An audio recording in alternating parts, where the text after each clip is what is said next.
بسم اللہ الرحمن الرحیم۔ پیارے دوستو، قربانی کی عید یعنی عید الاضحیٰ حضرت ابراہیم علیہ السلام کے اپنے بیٹے حضرت اسماعیل علیہ السلام کی اللہ کی راہ میں دی جانے والی عظیم قربانی کی یاد تازہ کرتی ہے۔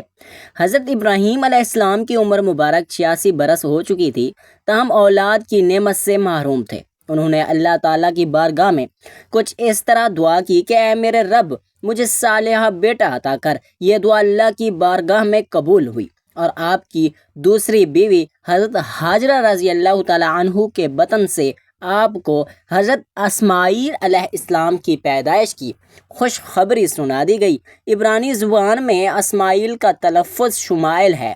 شما کے معنی ہے سن، اور یہ اللہ کے مترادف ہے۔ چونکہ اولاد کے لیے آپ علیہ السلام کی دعا سن لی گئی تھی، اس لیے آپ کا نام اسماعیل رکھا گیا۔ حضرت سارہ رضی اللہ تعالیٰ عنہ حضرت ابراہیم علیہ السلام کی پہلی بیوی تھی، اس لیے حضرت ہاجرہ رضی اللہ تعالیٰ عنہ کے بطن سے حضرت اسماعیل علیہ السلام کی پیدائش کی خبر ان پر دکھ بھری گزری۔ اس لیے انہوں نے حضرت ابراہیم علیہ السلام سے اصرار کیا کہ ہاجرہ رضی اللہ تعالیٰ عنہ اور ان کے بیٹے کو یہاں سے دور کر دو، یہ لوگ میری نگاہ کے سامنے نہ رہیں۔ حضرت ابراہیم علیہ السلام کو یہ بات بہت ناگوار گزری، مگر بارگاہ الہی سے جب حکم ہوا کہ ہاجرہ اور اسماعیل کو عرب کے ریگستان میں چھوڑ دیا جائے، حضرت ابراہیم علیہ السلام حضرت ہاجرہ رضی اللہ تعالیٰ عنہ اور حضرت اسماعیل علیہ السلام کو اسی جگہ لے آئے جہاں آج کعبہ ہے۔ اسی زمانے میں یہ جگہ بالکل غیر آباد تھی۔ ایک تھیلی کھجور اور ایک مشکیزہ پانی کے ساتھ آپ انہیں وہاں چھوڑ کر جب جانے لگے تو بی بی ہاجرہ رضی اللہ تعالیٰ عنہ نے انہیں روک کر پوچھا، ہمیں اس بیابان میں چھوڑ کر آپ کہاں جا رہے ہیں؟ حضرت ابراہیم علیہ السلام کی خاموشی پر حضرت بی بی ہاجرہ رضی اللہ تعالیٰ عنہ نے پوچھا، کیا یہ میرے رب کے حکم سے ہے؟ حضرت ابراہیم علیہ السلام نے ہاں میں جواب دیا۔ تب ہی حضرت ہاجرہ رضی اللہ تعالیٰ عنہ نے انہیں جانے دیا اور فرمایا، ہمارے لیے اللہ ہی کافی ہے۔ حضرت ابراہیم علیہ السلام جب چلتے چلتے ایسی جگہ پہنچے کہ دونوں ماں بیٹا نگاہوں سے اوجھل ہو گئے تو آپ نے اپنے دونوں ہاتھ بلند کیے اور اللہ کے حضور عرض کیا، اے میرے رب، میں نے بسائی ایک اولاد ایسے میدان میں جہاں کھیتی نہیں، تیرے ادب گھر والے کے پاس، اے رب ہمیں عطا قائم رکھ۔ رب، بعض لوگوں کے دل جھکتے ہیں ان کی طرف، اور ان کو روزی عطا فرما اپنے فضل سے تاکہ یہ شکر کریں۔ حضرت ہاجرہ رضی اللہ تعالیٰ عنہ چند روز تک مشکیزے سے پانی پیتی رہیں اور کھجوروں سے گزارا کرتی رہیں، اور حضرت اسماعیل علیہ السلام کو دودھ پلاتی رہیں۔ جب پانی اور کھجوریں ختم ہو گئیں تب وہ پریشان ہو گئیں، چونکہ وہ خود بھوکی تھیں، اس لیے دودھ بھی نہ اترتا تھا، اور بچے نے بھوک اور پیاس سے رونا شروع کر دیا تھا۔ بچے کی بے چینی دیکھ کر حضرت ہاجرہ رضی اللہ تعالیٰ عنہ نے پانی کی تلاش شروع کر دی اور صفا پہاڑی پر چڑھی کہ شاید کوئی اللہ کا بندہ نظر آ جائے یا کہیں سے پانی مل جائے۔ اگر کچھ نظر نہ آیا پھر وہ واپس وادی میں آ گئیں، اور پھر وہ دوسری پہاڑی مروہ پر چڑھیں کہ کہیں پانی نظر آ جائے۔ اسی طرح آپ نے صفا اور مروہ کی پہاڑی کے گرد 7 چکر لگائے۔